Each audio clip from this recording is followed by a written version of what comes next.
তারা যুদ্ধে যাচ্ছে, সেখান থেকে আমরা মনে রাখবো হচ্ছে অন্তিম স্বরের মতো।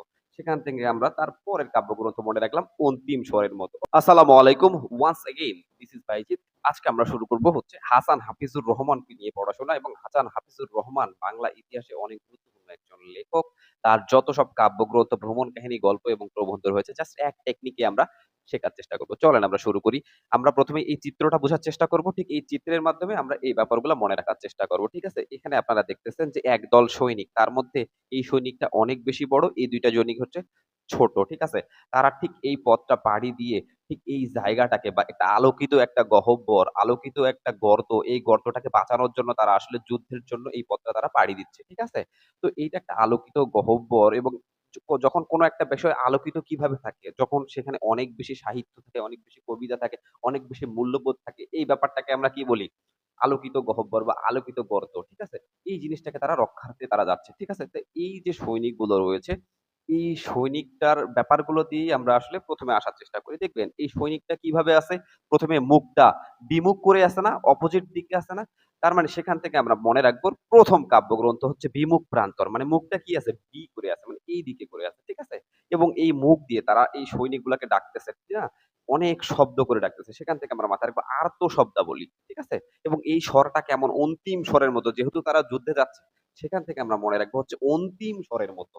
সেখান থেকে আমরা তার পরের কাব্যগ্রন্থ মনে রাখলাম অন্তিম স্বরের মতো। ওকে, এবং তার হাতে একটা তরবারি ছিল। এই তরবারিটি এমন একটা তরবারি, শোকার্ত একটা তরবারি, দেখতেছেন কত বড় তরবারি, মানে সে সামনে যাইলেই পাবে, তারাই আসলে কি করে দেবে, কোপ দিয়ে দেবে। সেখান থেকে আমরা মাথায় রাখবো তরবারিটা যেহেতু শোকার্ত, সেখান থেকে আমরা মনে রাখবো হচ্ছে শোকার্ত তরবারি। ঠিক আছে, সে যেহেতু তার সঙ্গীগুলোকে ডাক দিচ্ছে, এবং এই সঙ্গীগুলো হলো উদ্যত সঙ্গীন, সেখান থেকে আমরা মনে রাখবো হচ্ছে যখন উদ্যত সঙ্গীন। ঠিক আছে, এরপরে আমরা, তারা যেহেতু ঠিক এই গহ্বর বা এই গর্তটাকে বাঁচানোর জন্য যাচ্ছে, এই গহ্বরটা কেমন, আলোকিত একটা গহ্বর, সেখান থেকে আমরা মনে রাখবো প্রথম প্রবন্ধ হচ্ছে আলোকিত গহ্বর।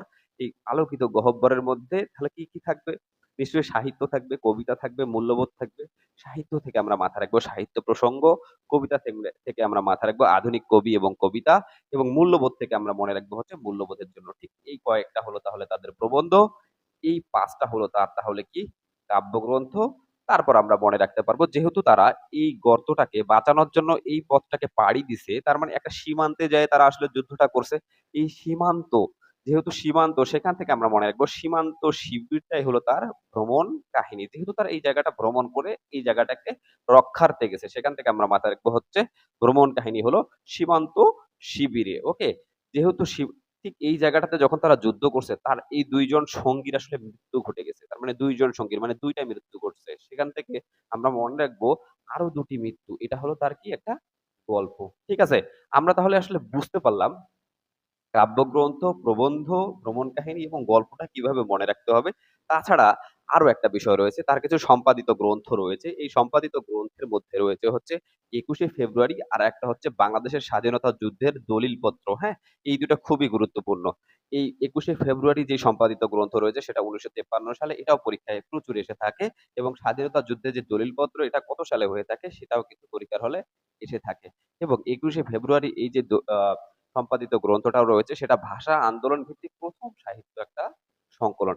তাছাড়া আমাদের আরেকটা বিষয় মাথায় রাখতে হবে, যখন উদ্যত সঙ্গীন এই যে কাব্যগ্রন্থটা রয়েছে, এই কাব্যগ্রন্থটা হলো মুক্তিযুদ্ধ ভিত্তিক প্রচুর পরিমাণ পরীক্ষায় এসে থাকে। আমি একটু স্টার্ট দেওয়ার চেষ্টা করলাম। ওকে, আমরা হাসান হাফিজুর রহমানকে আসলে কয়েক মিনিটে পড়ে ফেলার চেষ্টা করলাম। আমার মনে হয় এই টেকনিকই আপনাদের সারা জীবন মনে থাকবে। তবে আমি আরেকবার একটু বোঝানোর চেষ্টা করি। ঠিক আছে, একদল সৈনিক ঠিক এই আলোকিত গহ্বরটাকে বাঁচানোর জন্য তারা যুদ্ধ করতে গেছে ঠিক এই পথে। এই দলটা কেমন, এই দলের নেতা হলো এই লোক, এবং এই লোকটা কিরকম করে আছে, মুখটা বি করে আছে, মানে অপোজিট করে আছে, মানে বিমুখ করে আছে। সেখান থেকে আমরা মাথায় রাখবো হচ্ছে বিমুখ প্রান্তর। এবং সে তার বিভিন্ন ধরনের শব্দ দিয়ে এদেরকে আসলে কমান্ড করতেছে। সেখান থেকে আমরা মাথায় রাখবো হচ্ছে আর্ত শব্দাবলী, এবং এই স্বরটা কেমন, অন্তিম স্বরের মতো। সেখান থেকে আমরা মাথায় রাখবো হচ্ছে অন্তিম স্বরের মতো। এবং তার হাতে একটা তরবারি রয়েছে, এই তরবারিটা কেমন, শোকার্ত একটা তরবারি। ঠিক আছে, এবং তার সাথে যেহেতু সঙ্গীগুলো ছিল, এই সঙ্গীগুলো খুব উদ্যত ছিল। ঠিক আছে, সেখান থেকে আমরা মনে রাখবো হচ্ছে যখন উদ্যত সঙ্গীন। আর যখন উদ্যত সঙ্গীন হলো মুক্তিযুদ্ধ ভিত্তিক একটা কাব্যগ্রন্থ। ঠিক আছে, তারা যখন ঠিক এই পথ দিয়ে পাড়ি দিয়ে এটাকে বাঁচাতে গেল, এটা কেমন গহ্বর, আলোকিত একটা গহ্বর। এই আলোকিত গহ্বরে কি, কি থাকে? সাহিত্য থেকে কবিতা থাকে, আর কি থাকে? মূল্যবোধ থাকে। সাহিত্য থেকে মনে রাখবো সাহিত্য প্রসঙ্গ, কবিতা থেকে মনে রাখবো আধুনিক কবি ও কবিতা, আর মূল্যবোধ থেকে মনে রাখবো হচ্ছে মূল্যবোধের জন্য। ঠিক আছে? তারা যেহেতু এই পথটা পাড়ি দিছে, ভ্রমণ করছে, সেখান থেকে আমরা মাথায় রাখবো তার একটাই ভ্রমণ কাহিনী রয়েছে। ঠিক এই সীমান্তে পর্যন্ত তারা গেছে, সেখান থেকে আমরা মাথায় রাখবো হচ্ছে সীমান্ত শিবিরে, এবং এই যুদ্ধের সময় তাদের আরো ২ জনের কি ঘটছে? মৃত্যু ঘটছে। সেখান থেকে আমরা মাথায় রাখবো হচ্ছে, বা এই ২ টা সৈনিকের কি ঘটছে? মৃত্যু ঘটছে। সেখান থেকে আমরা মাথায় রাখবো একটা গল্প রয়েছে, সেটা হলো আরো ২ টি মৃত্যু। তাছাড়া তার আরো ২ টি সম্পাদিত গ্রন্থ রয়েছে। একটা হলো ২১শে ফেব্রুয়ারি, আরেকটা হলো বাংলাদেশের স্বাধীনতা যুদ্ধের দলিলপত্র। ২১শে ফেব্রুয়ারিটা হলো ১৯৫৩ সালে, আর বাংলাদেশের স্বাধীনতা যুদ্ধের দলিলপত্র হলো ১৯৮২ থেকে ৮৩ সালে। ২১শে ফেব্রুয়ারি এটা হলো ভাষা আন্দোলন ভিত্তিক ১ম সাহিত্য সংকলন। আমরা পর্যায়ক্রমে আ আসলে এই হাসান হাফিজুর রহমানকে আজকে পড়লাম। পর্যায়ক্রমে আমরা বিভিন্ন সাহিত্যের যে লেখকগুলা রয়েছে সেগুলোকে নিয়ে আমরা পড়াশোনা করার চেষ্টা করব। আর আপনারা ঠিক এই ব্যাপারটা, ভিডিওটা দেখার পরেই আপনারা অগ্রদূত থেকে হোক আর জর্জের সিরিজের বইগুলা থেকে হোক, আপনারা একটু এমসিকিউ গুলা দেখার চেষ্টা করবেন যে কতটুকু আপনি পারতেছেন। যদি দেখবেন যে সবগুলাই মোটামুটি পারতেছেন, তাহলে আপনি কিন্তু সফল। আমিও সফল। ঠিক আছে? পর্যায়ক্রমে আমাদের সব ভিডিও আসবে। আপনারা আমাদের চ্যানেলটা সাবস্ক্রাইব করে রাখুন। ধন্যবাদ। সালামু আলাইকুম।